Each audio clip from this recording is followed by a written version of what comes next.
Hi there, it's Sam from poodles.co.uk. Thank you very much for joining me today. Today's project is this one. It's a no-cut, beautiful bag. I'm going to show you how to make it. Now, this weekend just gone, I was out in Paris with one of my team leaders, Sophie Prestrel, and her team out there. And Sophie had asked me if I would make a project for the ladies to make. I think there were 24 of them. And this is what I came up with. So, super cute, lovely bag, opens up like that. There's not a bit of cutting going on whatsoever. It's all about the score and the gentle manipulation to get a bag that is that shape. Just lovely. Now, I taught them in metric, and the imperial version is slightly different. So at this point in time, I literally am humming and hawing as to which one I'm going to show you. I think I will go with metric, because I don't do metric projects very often. Well, I mean, all of my projects you can see in metric as well, but I don't show them in metric.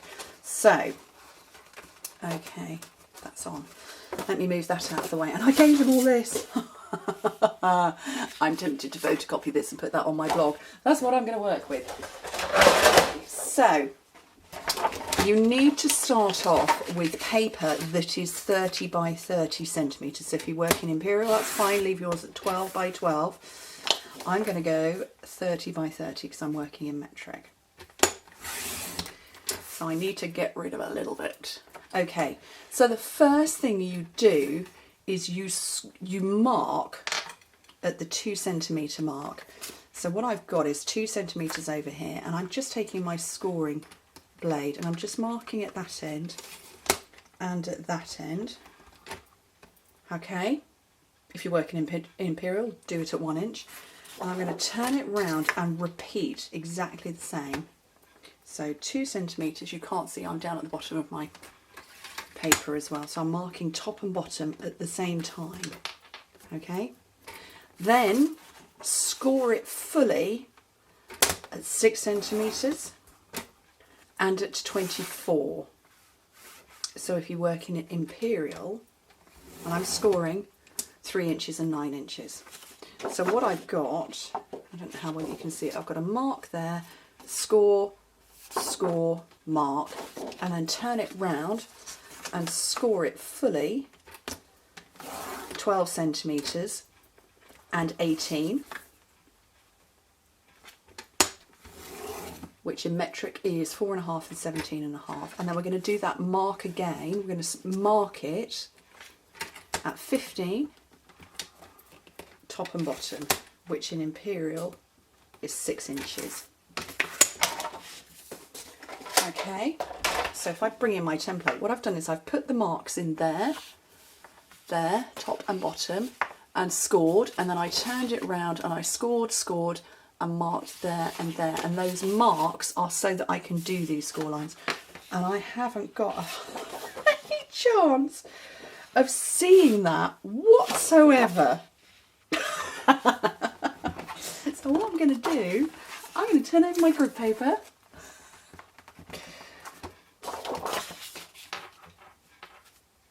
Yeah, I can't see that at all. Do you know what? My lights are so good, I can't actually see. I'm going to burnish first so I can see better. If I turned all my lights off, I'd be able to see, but you wouldn't.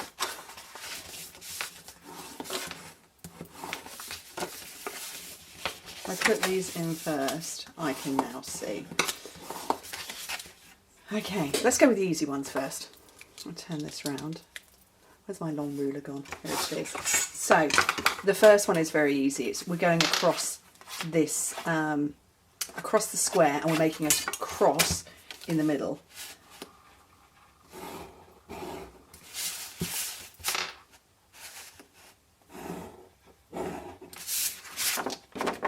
So hopefully you can see that I've made a cross, and then I'm going to go from there to a mark that I made that I really can't see. Hence why I'm going to use my grid paper to make sure it's lined up, because I can't see. So it's just that bit. So that's the bit I've just done. And I'm going to repeat the same over here.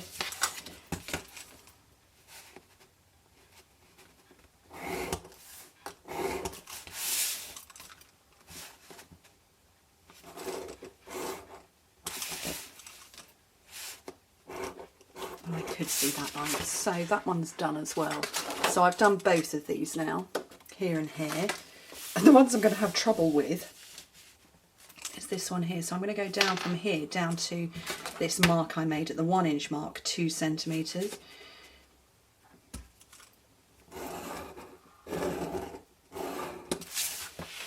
That's that one there. Can you see it? There it is. Down to there and there. And then just repeat all the way around. So I'm just lining it up on grid paper.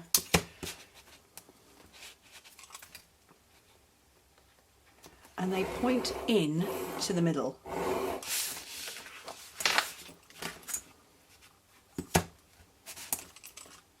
I can see that one.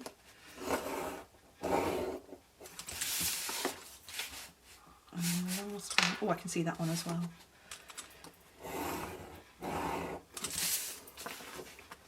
Okay, so hopefully you can see those. And this is the shape that you would end up with. Okay, so what I need to do now is start burnishing all of these lines. So the way to do it is you fold these in and get hold of this line here. So as long as you start off with the paper in and you're part folding it out, you'll be okay on these sloped lines. That I really can't see.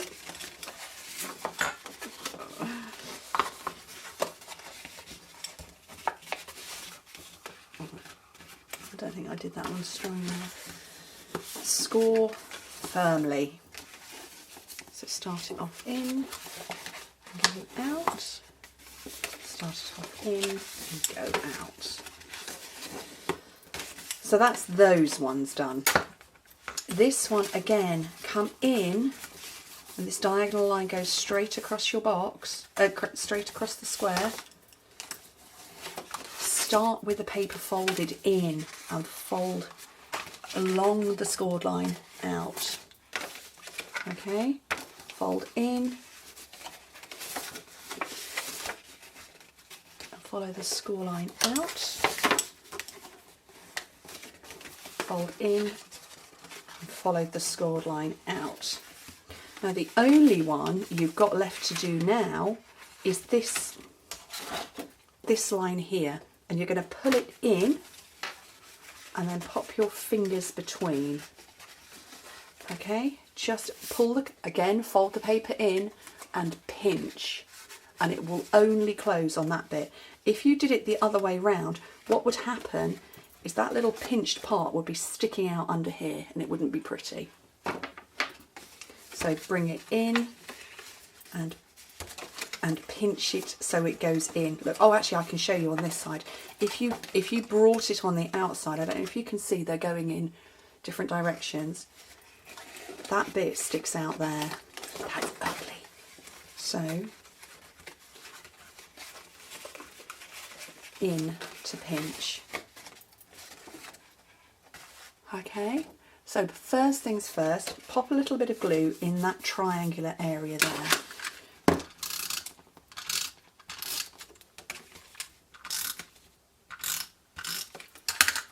And then pinch in, and it's going to stick. And that's not really for, you know, super permanent glue purposes, it's just really to keep it in shape.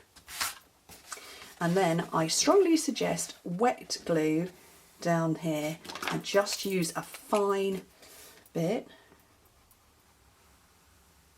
not too much, and then a little bit just in that bottom corner because that's going to line up with there. And I say wet glue because you're going to go like this and line it all up, and you do need to the wibble room. I've tried this multiple times with dry adhesive, I tried it with tear and tape. It just, you misalign it more times than you get it completely spot on, although ironically I have got it completely spot on this time. I probably won't on the other side. I'm just going to put these on just for a second to keep it shut while I run more glue down this bit, and exactly the same place. So a thin line of glue,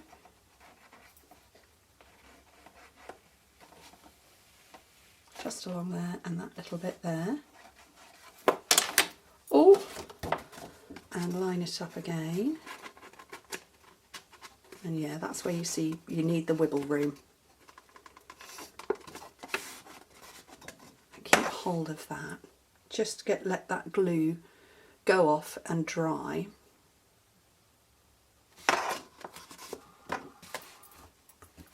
I'm going to stick, I've got this here, I'm going to stick a few more on these before I show you how to bend and manipulate it into place. I'm going to quickly do some stamping. So I really just want that glue to be super dry. Oh, thump the tripod along the way. So I'm just going to get that out of the way. So although this is Needlepoint Nook, I do like to mix this with the Butterfly Gala set, which I've got here. And I need a piece of Prosper White. And I'm unsure at this point, so I don't know whether to go with Thank You So Very Much, Hello Beautiful, or this one. The Good Things in Life Are Better With You. I think I'm going to go with that one. And although this colour in here is Berry Burst, that one in the middle is very Merry Merlot, in my opinion. So let me just measure this up. So that's going to be, 5 by 3 centimetres. Don't know what that is in metric, in imperial, but just measure it up. So I'm going to whiz off 3 centimetres. By 5. Oh, and I didn't get a scrap of Merry Merlot out. Let me go and get that.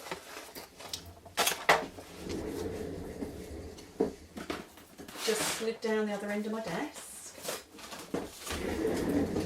So that's 5 by 3, so I'm going to make this one 5.5 by 3.5. So a little bit, half a centimetre longer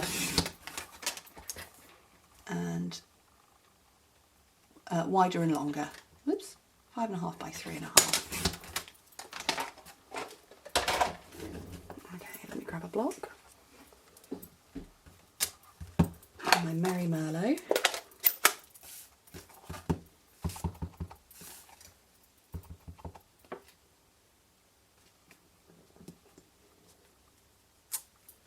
And while I've got this out, because I love Butterfly Gala, and I did show you how to do this one the other day, what I'm going to do is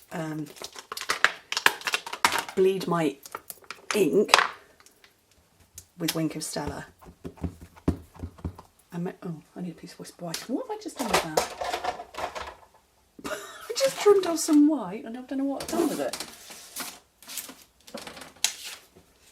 I think that's big enough, just about. Where did I just put that? So, nice rich dark ink.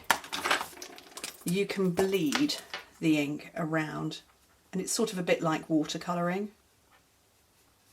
And it just changes the colour, and it's the lovely dark rich colours that we've got that you can do this very well with, although apparently I can't right now because I've just gone over the edges twice. It's a good job. We're going to punch this out. And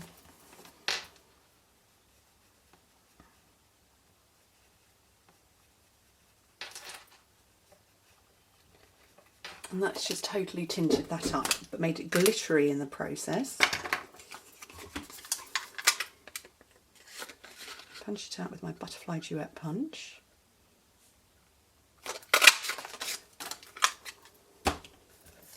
Layer this up and hopefully that glue has totally dried, meaning I can get it all in place. Pop those off to one side. That's pretty dry to me. So now, now we're going to have fun. So these scored lines that hopefully you can see, yes you can because it's forming a triangle, you're going to push against those and it's going to form in like that. Just like that. Ha ha! How cool is that? That cool. I reckon that's really, really, really cool. And I'm thrilled to bits with that. I have never seen anything like this in my life before. I literally bend paper for a living and see what happens. And it's pretty on the inside and pretty flipping awesome on the outside. Okay, I'm going to come back in with my clips just so I can make life easier for myself when I tie my ribbon round. Oh, perhaps if you open your clips the right way around. And this is, oh, what is this one called? Flax ribbon. Okay, flax ribbon it is. That's my big scissors. Oh, can't get hold of them. I've no idea if that's the right length. I'm going to have to hope it is. And I'm tying a square knot just because I think if I started putting back bows and stuff on it, it would detract, I can't speak, detract from the shape of the box.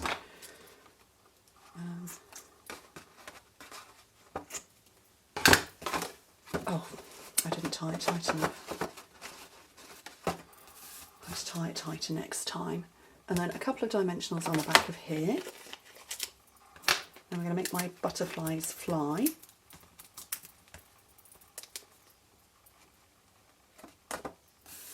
So just bend them in half. And this one. She says half, it's not exactly half, it's either side of the body. There you go. Mini glue dot in the back. And have that one flying off up there.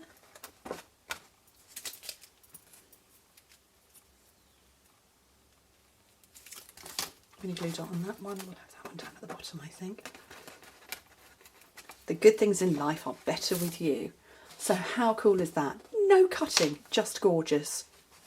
At least I think so. And I'm pretty sure that the girls in France had a good time and they enjoyed making theirs too. We used completely different papers and finish on ours. I'm going to have to tie that tighter because that's going to annoy me. But it's always good to go out and spend time with my international team. They are fully international. I have demonstrators direct to me, so in my first level, in all 5 of our countries. That is Austria, Germany, France, the Netherlands, and of course the UK, where I live. And we don't let geography get in the way. We don't, you know, obviously by the fact that I've flown out to Paris, and in November we will be in Germany for On Stage. That's better, even if I've scrumpled the ends of the bow while I've been eating those up. That's much better, isn't it? But yeah, we don't let geography get in the way. We have an amazing team Facebook group that is full and busy all of the time. Oh, I've done it again. There we go. That's better. So yeah, thanks for joining me, and you're not in the UK, that's okay. Anyway, thank you ever so much for joining me. Hope to speak to you very soon. Bye.